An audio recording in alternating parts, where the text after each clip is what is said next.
You heard the problem today of Baltimore City and the null pros charges, gun charges. I have stood on my ground, and I've submitted 10 top to-do lists for the state of Maryland on what we can do to reduce gun crime. I believe in Baltimore City that if those were implemented, we could reduce gun crime by 50% immediately within 2 years. I believe that. I was a very progressive, active police officer who has implemented crime reduction strategies. I'm here today. I don't come for a lot of bills to support, although I believe I can speak intelligently on any of the bills before you. I'm here on personal protection as a good substantial reason. And I can tell you, as the former commander of the licensing division, that nobody there understands what a reasonable precaution against an apprehended danger is. It is often discussed, often misunderstood, often argued upon. Very few people agree and understand what it means. So they have been forced to create a standard, by the way, that they have gone against Maryland law, against COMAR, and they've created classes of individuals who fit narrowly into a scope of a good substantial reason for a handgun permit. If I may continue, I'd like just a few more. Please, this is useful. Are these formalized classifications, categories? They are. So in Maryland, there are assumed risk positions that the Department of State Police have developed. That's not in Maryland law. That's not in COMAR. The assumed risk positions are merely a way of them defining, because under Maryland definition, almost nobody meets that. Nobody meets the requirement. In fact, they've created an assumed risk position for a retired police officer, when in fact Maryland law says a retired police officer must demonstrate a reasonable precaution against an apprehended danger as well. However, as a retired police officer, I was given a permit. I don't think, I have my good friends are here in the room, several of them. One of them is a contractor in Baltimore City, where the deputy state's attorney said that 1 in 500 victims of firearm violence, that the majority of offenders are age 16 to 20, not those with a handgun permit. He can't get a permit, but I can. I assure you he's in greater danger than I am. In Maryland, if you are a business owner, you don't even have to carry a large amount of cash. You're just a business owner. You are automatically an assumed risk position.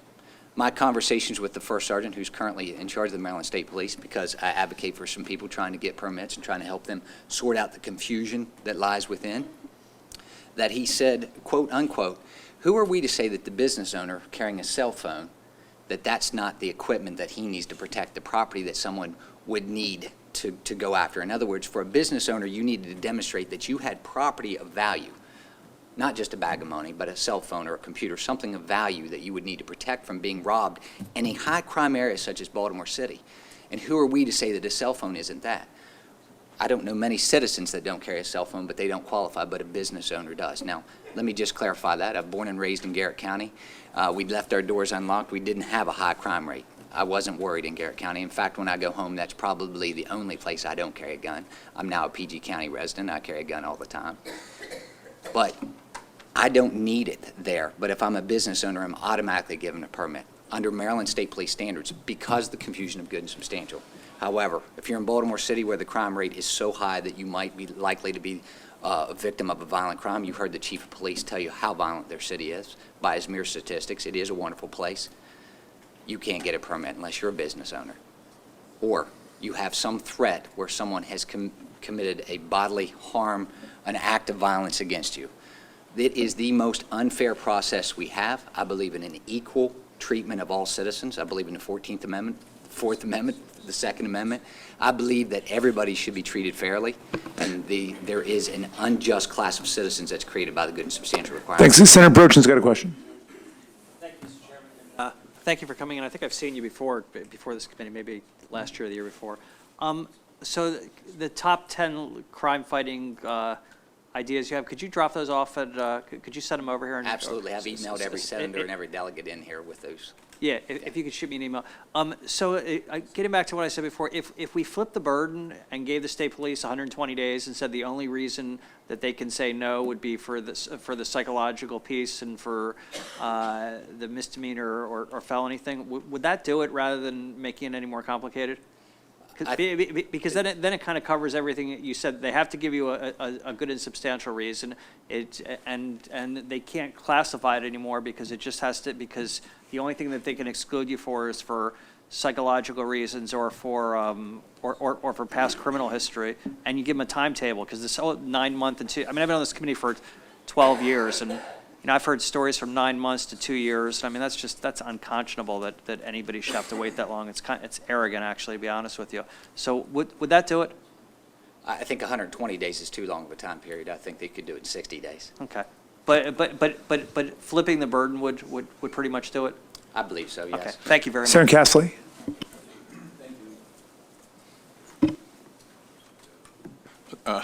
The assumed risk positions, are those, that's not part of COMAR, you said?